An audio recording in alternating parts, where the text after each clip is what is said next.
자, 여러분 문제 1번 한번 보겠습니다. 자, 이 박스 형태의 문제죠.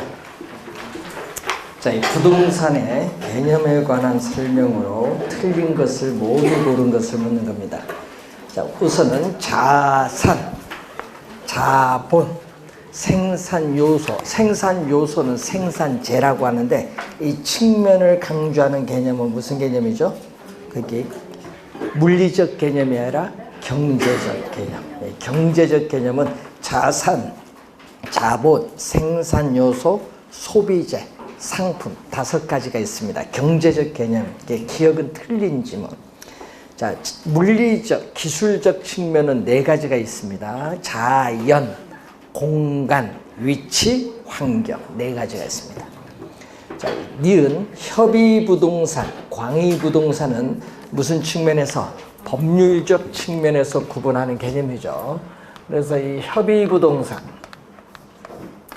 협의는 이 좁은 의미 부동산이죠. 자, 이 협의부동산에 뭐를 더해준 거죠? 준 부동산을 더해주면은 광의의 부동산이 됩니다. 광의.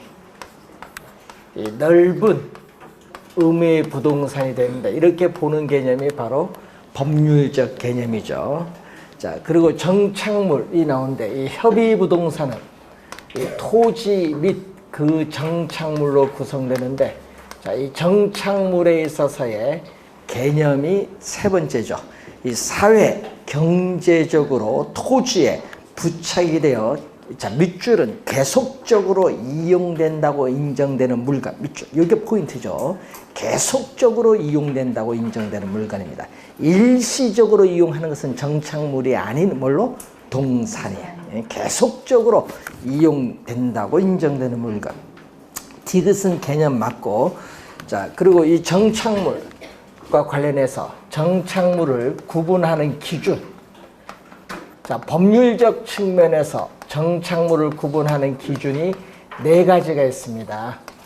자, 이 4가지 중에 첫 번째가 물건이 부동산에 부착되는 방법이 있고, 두 번째는 물건의 성격, 부합 여부가 있고, 세 번째는 물건을 설치한 의도, 네 번째는 당사자들 간의 관계가 있는데, 이 4번째 니을이 바로 요거죠. 여기에 관련된 거죠. 물건이 부동산에 부착되어 있는 방법인데, 자, 제거하여도 건물의 기능이나 효용에 손실이 없는 부착된 물건은 뭐죠? 정착물이 아닌 뭘로? 동산으로 취급을 합니다. 1번. 4번째 맞는 지문.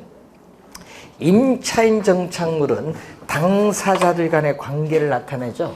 그래서 임차인이 설치한 물건이에요. 뭐죠? 우리는 일시적으로 설치했다. 계속적으로 이용된 것이 아니라 임차인 정착물은 일시적으로 임차인이 설치한 물건, 일시적으로 설치한 물건이기 때문에 부동산 정착물이 아닌 뭘로? 동산으로 분류합니다. 동산.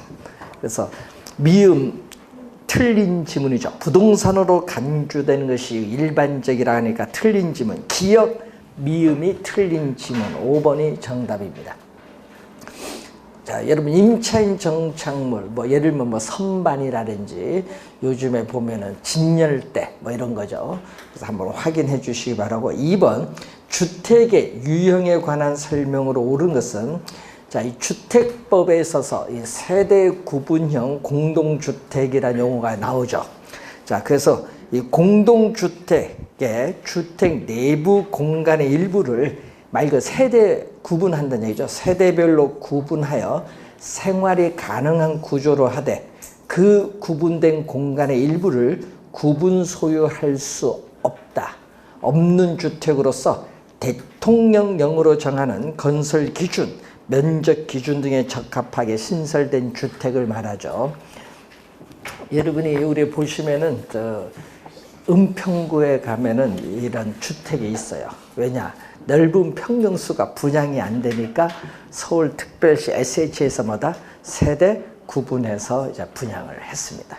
그래서 그때 처음 나온 용어예요.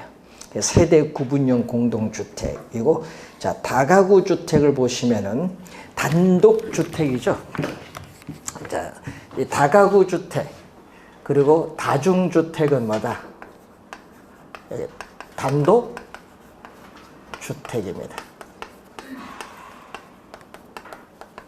자, 우선 다중주택은 어떻게 돼요? 우리는 바닥 면적의 합계가 얼마? 330제곱미터 이하고 여기는 얼마죠? 660제곱미터 이하.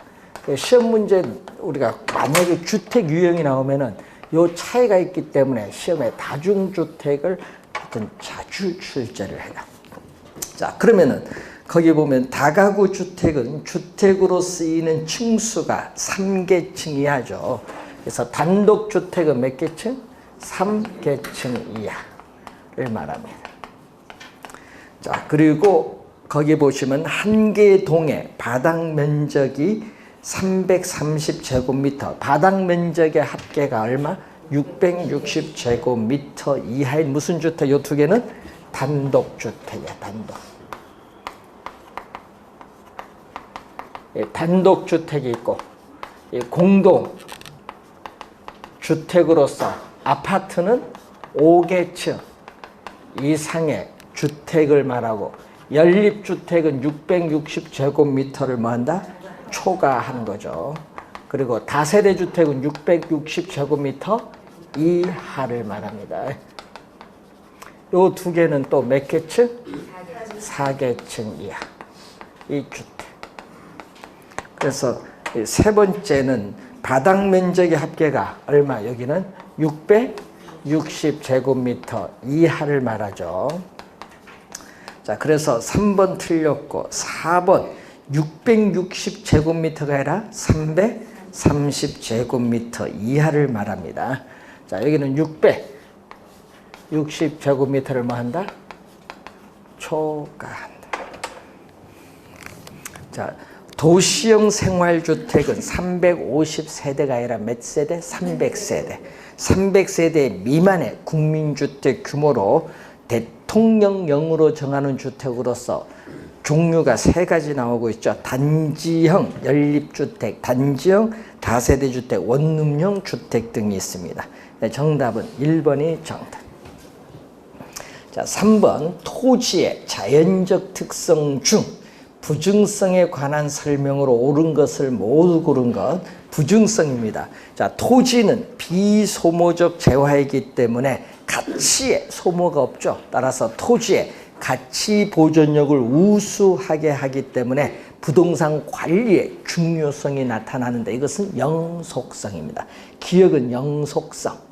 니은 집약화, 작년에도 출제를 했었는데 이 토지에 부족 문제가 나타나기 때문에 수요자 간의 경쟁에서 지가가 급격하게 상승하죠.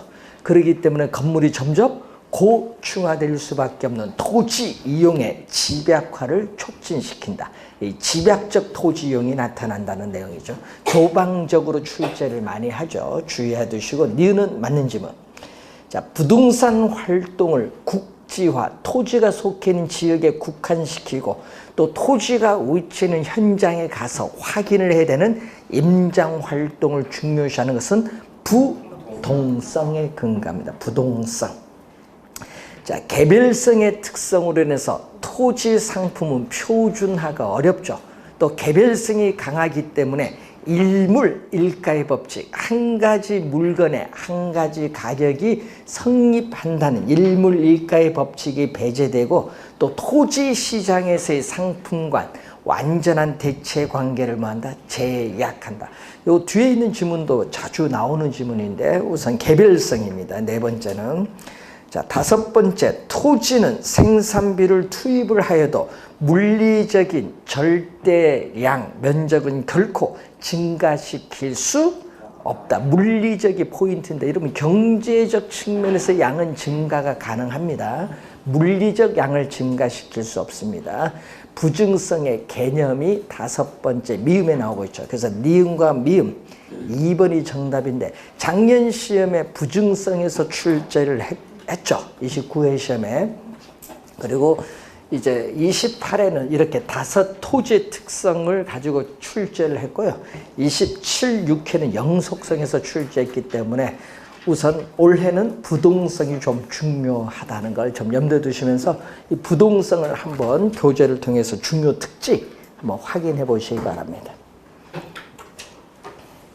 올해 시험이 이렇게 박스로 나올 것 같아요. 시험 문제. 자, 4번 문제로 갑니다. 아파트 시장의 수요 곡선을 우측으로 이동시킨다. 자, 수요 곡선을 우측으로 이동시킨다는 것은 수요의 증가를 말합니다. 수요의 증가. 자, 수요 곡선 자체를 우측으로 이동시키는 요인이 뭐가 있느냐 보면은 수요자의 실질 소득이 증가하면 어떻게 돼요?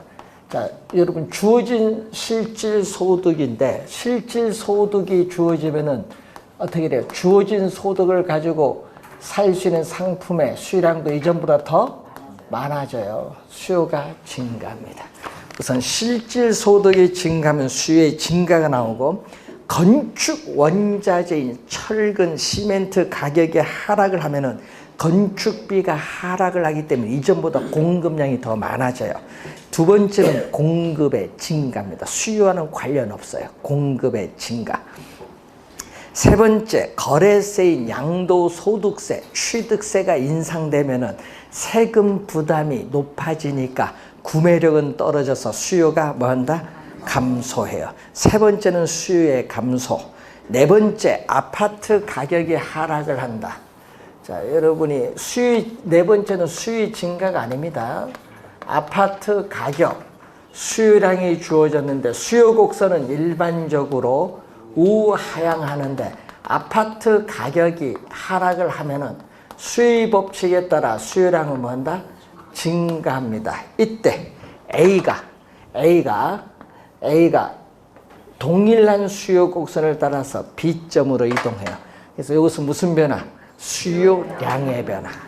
그래서 네 번째는 우리는 동일한 수요 곡선 상에서 점이 이동하는 수요량의 변화다는 거. 네 번째는 수요량의 변화. 아파트에 대한 선호도, 기호가 감소하면 수요가 이전보다 줄어듭니다. 수요의 감소가 되죠. 자, 대체주택 가격이 하락하면 어떻게 돼요? 거기 보면은 자, 대체제인 주택 가격이 하락을 하면은 수요 법칙에 따라 싼 주택에 대한 수요량은 뭐한다? 증가하죠. 대체적인 주택 가격의 하락을 하면 수요 법칙에 따라 수요량은 증가해요. 그러면은 아파트는 어떻게 돼요? 아파트는 주택 수요가 증가하면 아파트 수요는 줄어들겠죠. 그래서 대체제는 주택과 아파트의 화살표 변동이 이렇게 반대로 변동합니다. 그래서 수요의 뭐죠? 감소. 수요의 감소. 자, 시험 문제에 여러분들이 출제를 하면 제일 많이 헷갈려서 틀리는 부분이 대체제예요. 대체제. 그래서 출제위원들은 대체제에서 정답 지문을 많이 묻습니다. 작년에도 대체제에서 정답 지문. 대체제는 좀 신경 쓰시기 바랍니다. 자, 여섯 마지막 아파트 담보대출 금리가 하락하면 어떻게 돼요? 이자, 비용 부담이 낮아지죠. 그럼 구매력은 높아져요. 그래서 수요는 뭐 한다? 증가야. 수요 증가. 수요 증가는 이렇게 몇 개? 두 개.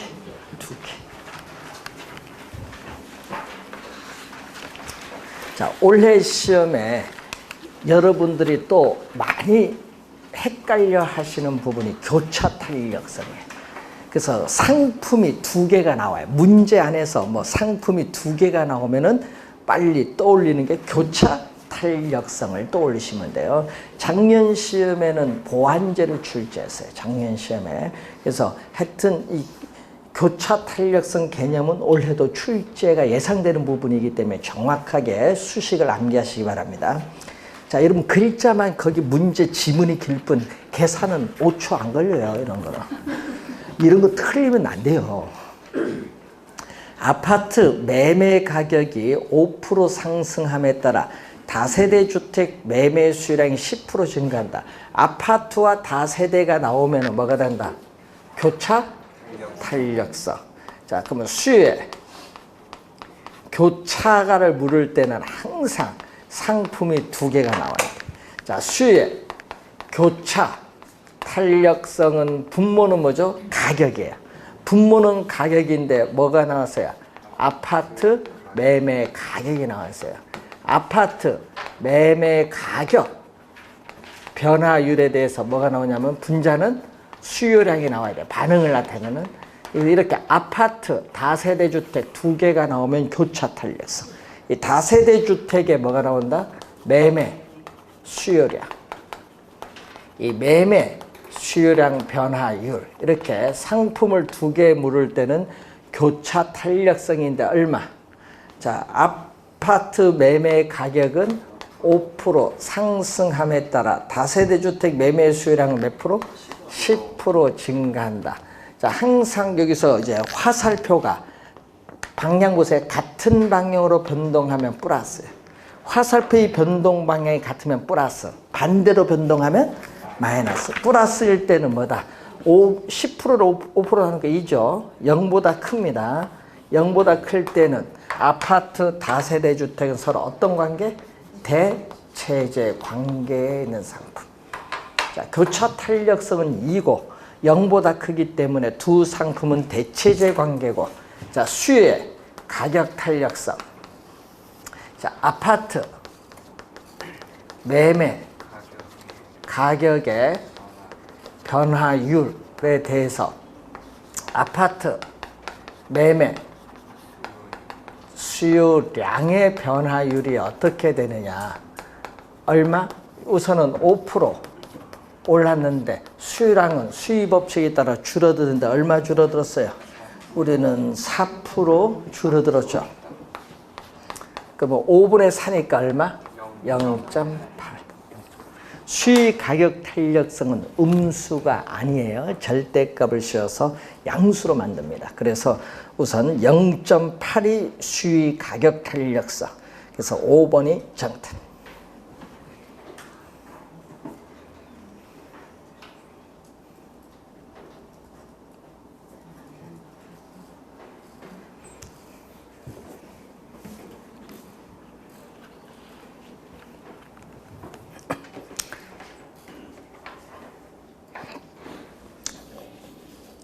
자, 6번 문제로 갑니다. 부동산 공급 및 공급 곡선에 관한 설명으로 틀린 것은, 자, 1번 지문 올해 또 중요한 지문인데, 부동산 수요가 증가할 때 공급 곡선이 비탄력적이다. 자, 공급 곡선이 비탄력적이면은 공급 곡선의 기울기가 급한 뭐다? 이렇게 기울기가 급하고 이렇게 완만하면 뭐가 되죠? 탄력적.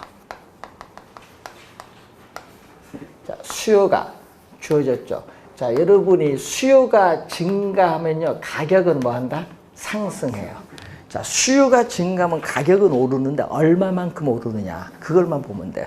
비탄력적은 가격 변화에 민감하지 않죠. 수요가 증가하면 가격 변화에 비탄력적은 민감하지 않기 때문에 가격은 대폭 상승하고, 탄력적은 가격 변화에 민감하기 때문에 약간 상승해. 가격 변화에 민감하게 반응하니까 탄력적은 뭐다? 거래량이 대폭 증가하면서 가격은 약간 상승하는 거고, 비탄력적은 가격 변화에 민감하지 않으니까 약간 증가하면서 가격은 대폭 오른다는 얘기입니다. 자, 요 관련된 문제가 또 시험에 많이 출제됐는데, 부동산 가격은 더 크게 상승하고 부동산 거래량도 더 증가한다. 뭐가 틀렸어요? 맨 끝에 더 증가할 때 더가 틀렸죠. 뭐죠? 더가 아니라 뭐다? 더 증가한다 하면 안 되고 맨 끝에 덜 증가한다 이렇게 해야지. 그래서 1번이 틀린 질문. 시험에 올해 주의 많이 해야 됩니다. 올해도 1번 유형, 이런 유형으로 출제 예상되는 부분. 자, 2번 해당 부동산 가격 변화에 의한 공급량의 변화. 자, 해당 부동산 가격이 변해요. 그럼 가격이 변하면 뭐가 돼? 우리는 공급 곡선 상에서 이동합니다. 그러니까 무슨 변화? 우리는 동일한 공급 곡선 상에서 점의 이동으로 나타나는 공급 양의 변화. 여러분 2번은 공급 양의 변화를 나타냅니다. 3번 한 국가 전체의 토지 공급량이 불변이다. 자, 여러분 한 국가 전체의 토지 공급량이 불변이라는 것은 공급이 이렇게 고정되어 있어요. 고정되어 있다. 이것을 완전 비탄력적이 뭐다? 수직선을 뜬다. 수직선인데 문제는 완전 비탄력적은 토지 공급의 가격 탄력성이 얼마다? 제로. 네, 제로. 공급량이 고정되어 있다. 공급량이 고정되어 있다. 그래서 3번 맞는 지문. 4번 개발 행위 허가 기준이 강화되면 공급이 쉬울까요? 어려울까요? 어려우면 비탄력적이에요. 공급이 쉬우면 탄력적입니다. 그래서 토지 이용 규제가 엄격해지면 토지 공급 곡선 어떻게 이전보다 더 비탄력적. 맨 끝에 비탄력적. 이게 포인트. 그러니까 공급이 어려우면 비탄력적. 공급이 이전보다 쉬워지면 탄력적입니다. 그 개념을 좀 우리가 확인해 두시면 되겠고, 자, 5번은 토지는 용도의 다양성으로 인해서 어떻게 되죠? 우상향한다. 자, 용도의 다양성으로 인해서 이렇게 공급 곡선이 우상향한다. 오른쪽 위를 향합니다. 시험 문제는요, 또 가끔 또 우하향으로 출제해버려요. 우하향이 아니고 이때를 뭐라고 하죠? 토지의 경제적, 용도적 공급이라고 해요. 토지의 경제적, 용도적 공급. 뭐에 의해서? 용도의 다양성에 의해서 토지 이용에서의 용도의 전환을 통해서 택지를 조성하거나 간접 개발을 통해서 경제적, 용도적 측면에서 공급은 가능하죠. 그래서 용도적, 경제적 측면에서 공급은 가능하다. 요 지문 23회, 28회 시험의 정답 지문. 24회는 우하향으로 출제했죠. 하여튼 정답으로 많이 나오는 또 지문이기 때문에 좀 주의를 많이 해 두셔야 되겠습니다. 우상향이 포인트. 자, 7번. 어떤 지역에서 토지의 시장 공급량은 300이다. 공급이 300이면 공급은 뭐다? 고정이 됐다. 이런 의미거든요. 자, 토지의 공급 곡선이 Q, S가 얼마다? 300은 공급량이 얼마로? 300으로 이렇게 고정되어 있는 완전 비탄력적인 우리가 수직선이다. 이때 수요 함수가 얼마로 주어졌다? 얘기죠. 수요 함수 Q1, D는 500-2P. 500-2P에서 450이니까 500에서 450이니까 50 줄어들었죠? 그럼 수요가 뭐 했다는 얘기죠? 감소했다는 얘기죠. 뭐. 감소.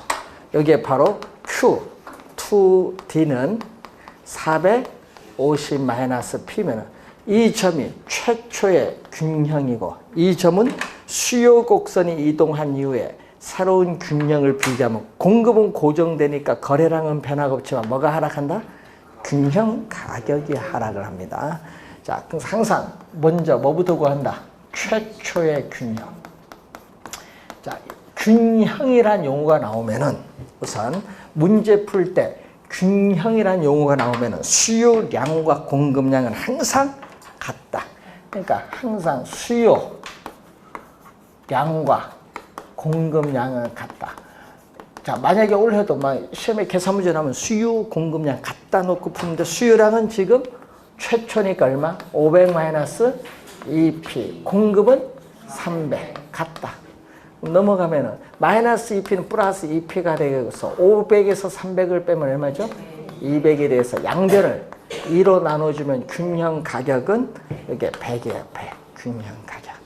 자, 그런데 수요 곡선이 이동한 이후에 새로운 균형 수요량은 얼마? 450-2P. 공급은 300으로 변화가 없다. 그럼 또 2P는 450에서 300 빼니까 얼마? 150. 양변을 2로 나눠주니까 75죠. 그럼 균형 가격이 100에서 75로 얼마만큼? 25만큼 하락을 했다. 25만큼 하락. 1번 정답. 자, 이런 유형의 문제, 전형적인 문제죠. 우리가 최근에 계산 문제는 다 수요가 변화하는 걸 출제했습니다.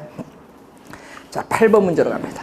부동산 경기 변동에 관한 다음 설명 중 옳은 것은 부동산의 경기 변동은 전국적으로 동시적으로 발생. 자, 우선 전국적으로 동시적으로 발생. 여기 틀렸어요. 전국적 동시적으로 발생하는 것은 아니에요. 시차가 있을 수 있거든요. 그리고 또 어느 한 지역의 분석을 통해서 다른 지역의 경기 변동을 효과적으로 있죠. 파급 효과라는 게 있기 때문에 파악할 수도 있습니다. 우선 전국적 동시적으로 발생. 이 지문이 틀린 지문. 2번 부동산 경기 변동은 부동산의 수요와 공급에 밀접한 영향을 미치지만은 용도 시장별로 개별적으로 나타나므로 전체적인 경기 변동의 파악은 무의미하다. 전체적인 경기 변동의 파악은 무의미하다. 여기 틀렸네요. 자, 여러분 용도 시장별로 부동산 경기 변동 양상이 다르게 나타나겠지만 이걸 가지고 전체적인 경기 변동을 파악할 수 있습니다. 자, 그래서 틀린 질문.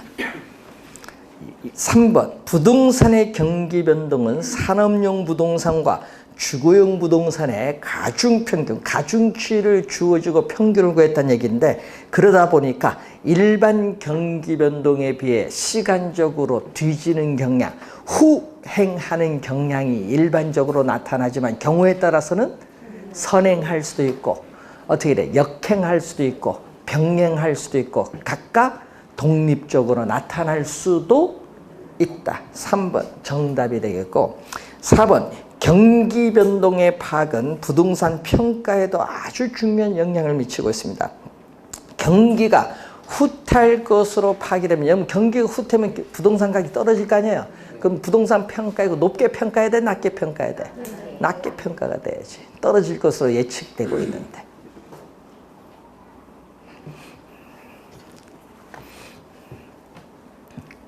자, 그래서 우선 3번, 4번 맨 끝에 높다가 아니라 낮게 평가가 됩니다. 부동산 경기 순환은 후퇴는 느리고 회복은 뭐다? 빠르게 진행된다. 틀렸죠? 네. 어떻게 돼요? 우리가 경기 변동은 회복은 느리고 후퇴는 이렇게 빠르게 진행이 돼서 어떻게 돼요? 우경사. 여기서 우경사 좌우 비대칭의 구조를 가지고 있고 또 거기에 뭐 안정시장의 형태가 나타난다니까 틀렸죠. 자, 안정시장은 경기 순환 국면에 의해서 분류가 되는 시장은 아니라는 거. 일반 상품 시장에는 존재하지 않고 어디만 부동산 시장에만 존재하는 고유 시장입니다. 자, 3번 정답이고 9번 문제로 갑니다. 부동산 시장에 관한 설명 중 틀린 것은 부동산 거래에 필요한 정보 습득에는 일반적으로 많은 비용이 소모된다. 왜냐? 개별성이죠. 자, 토지 특성 중 개별성의 특성에 따라서 거래에 있어서의 뭐가 나온다? 비공개성, 은밀성이 나타나죠. 거래에 공개성, 은밀성이 나타나기 때문에 거래 내용 사실을 공개하기를 꺼려하다 보니까 뭐가 필요하다? 우리는 정보의 중요성이 강조가 되죠. 정보 수집이 곤란하고 정보를 탐색하기 위한 비용도 증가하고. 자, 2번 중강성 효율적 시장에서 기술적 분석을 하여 투자를 한다고 하더라도 초과이익을 획득할 수 있다 하니까 틀렸죠.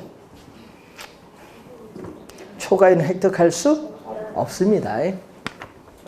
자, 여러분 과거의 정보, 과거의 추세적인 정보가 현재 시장 가치에 반영되는 시장을 약성 효율적 시장이고 이 과거의 정보를 토대로 해서 현재 시장 가치 변동을 분석하는 것을 기술적 분석이라고 해요.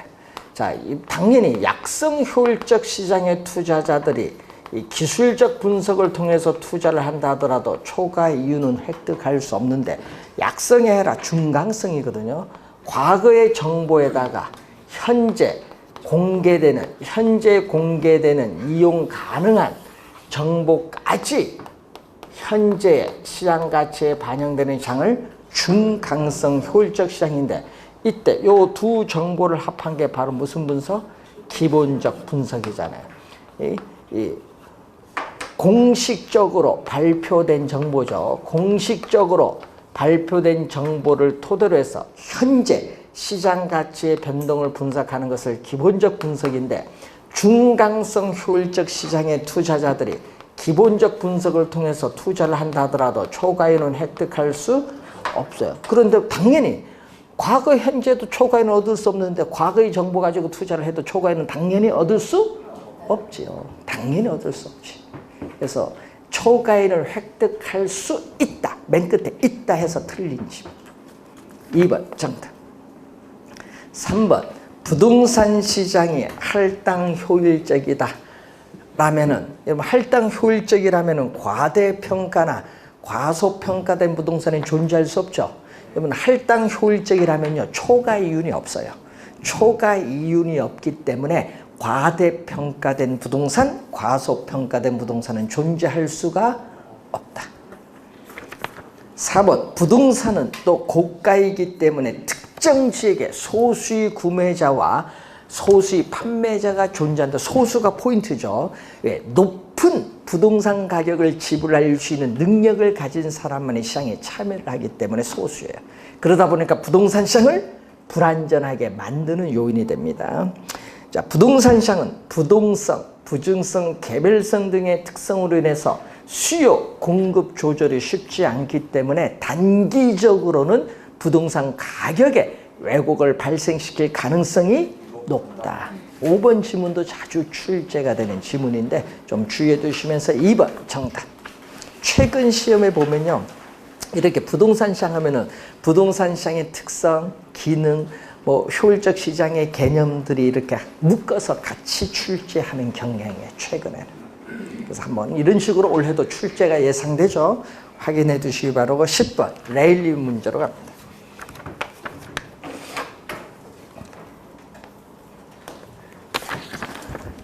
자, A, B 두 도시 사이에 C 도시가 위치한다.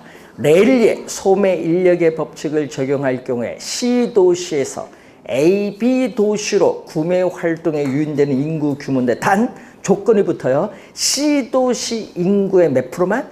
50%만 A, B 도시에서 구매하는 것으로 가정한다. 이게 포인트죠. 자, 그럼 C 도시 인구 얼마죠? 지금 5만 명이네. 5만 명에 몇 프로? 50%면은 2만 5천 명이죠. 50%.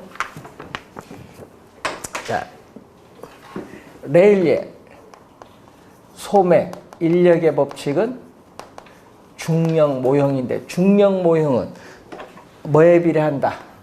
두 도시 크기 인구의 비례를 하고, 분기점, 상권의 경계인 이 분기점으로부터 거리 제곱에 반비례한다. 우선은 요 수식을 꼭 기억을 해 두셔야 됩니다. 자, 고객을 끌어당기는 힘, 유인력, 흡인력은 이 비례. 요 비례는 뭘로 간다? 분자로 가고, 거리 제곱의 반비례는 뭘로 가요? 분모로 와요. 자, 반비례는 분모로 와야 되고, 비례는 뭘로? 분자로 가서 계산하시면 돼. 자, 그러면은 C 도시 인구 중에 A 도시로 몇 명 가느냐?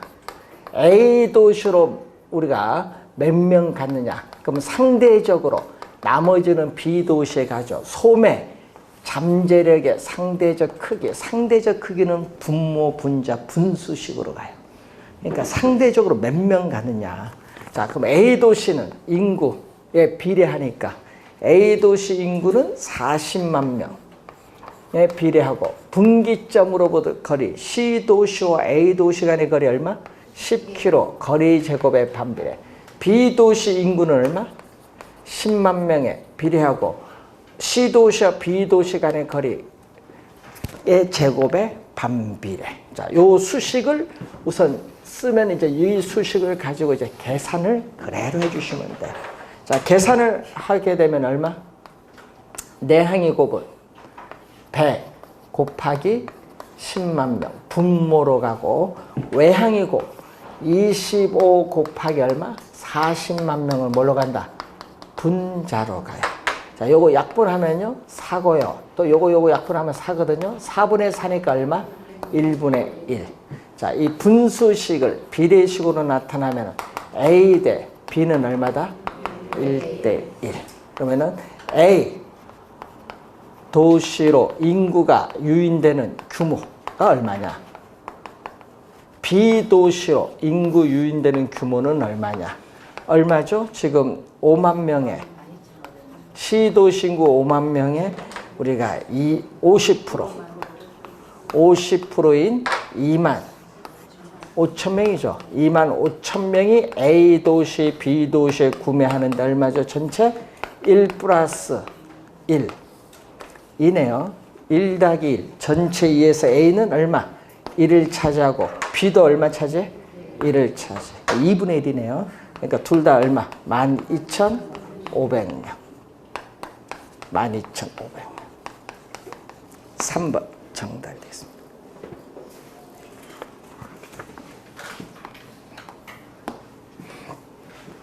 자, 11번.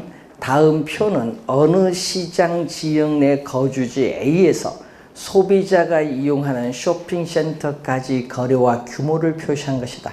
현재 거주지 A 지역의 인구가 1000명인데 허프 모형에 의한다면 거주지 A에서 쇼핑센터 1의 이용객 수는 얼마냐?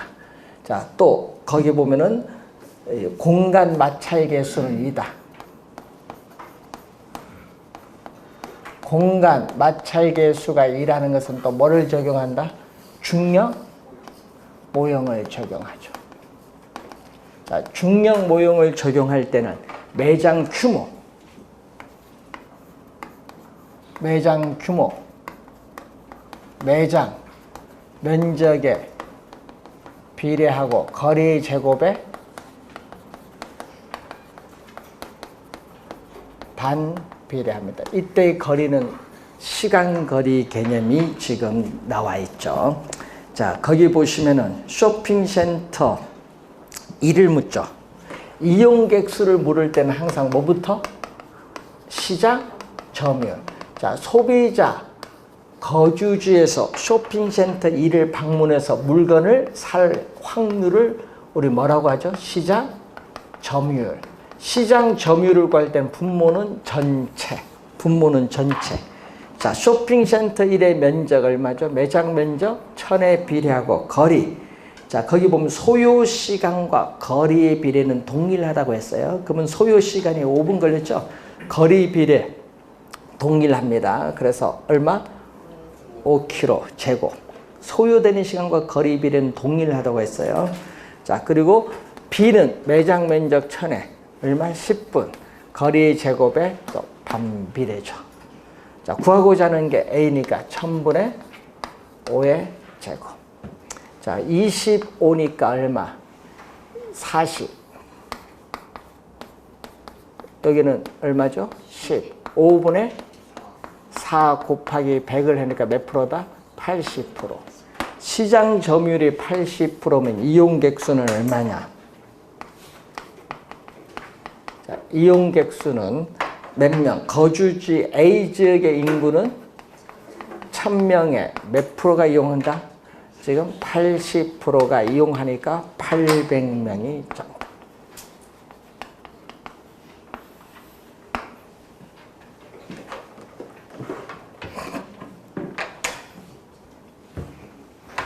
자, 12번 문제로 갑니다.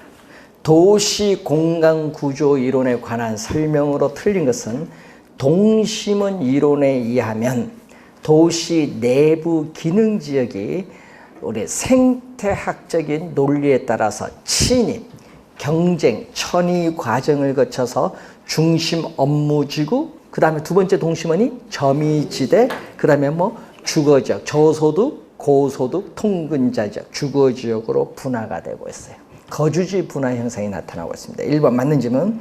2번 호이트의 선형이론에 의하면은 도시 공간 구조의 성장과 지역 분화에 있어서 중심 업무지구의 핵심으로부터 도매 경공업지구, 저급주택지구, 중급주택지구, 고급주택지구들이 주요 교통노선이 포인트죠. 교통노선을 따라 쐐기형 지대 모형으로 확대 배치된다면 쐐기형이 바로 뭐죠? 부채꼴 모양이죠. 쐐기형 부채꼴 모양입니다. 자, 2번 맞는 질문. 자, 동심원 이론에 의하면 점이지대는 뭐보다 고소득층 주거지역보다 도심에 더 가깝게 위치하고 있습니다. 두 번째잖아요. 점이지대. 고소득층 주거지대는 몇 번째? 네 번째 동심원. 자, 다핵심 이론에서 도시는 하나의 중심지가 아니라 몇 개의 이산되는 우리가 중심지로 구성돼서 형성되고 있습니다. 자, 5번이 정답이죠. 자, 다핵심 이론에서 다핵의 발생 요인으로 유사한 활동과는 상호 모여야죠. 모이는 걸 직접 분산이 아니라 직접 지향성. 유사 활동과는 모인다. 분산이 아니라 집적에 따른 이익을 추구하거든요. 집적에 따른 이익을 추구하기 때문에 집적 지향성하고 서로 다른 이질적인 활동에는 이때는 집적에 따르는 불이익이 발생을 해요. 불이익이 발생할 때 모이면 안 돼요. 이때는 상호 분리가 돼야 돼요. 상호 분리되는 입지적 측면에서 양립하기가 어렵다. 분리가 돼야 되니까 입지적인 비양립성이 나타나죠. 그래서 5번 정답.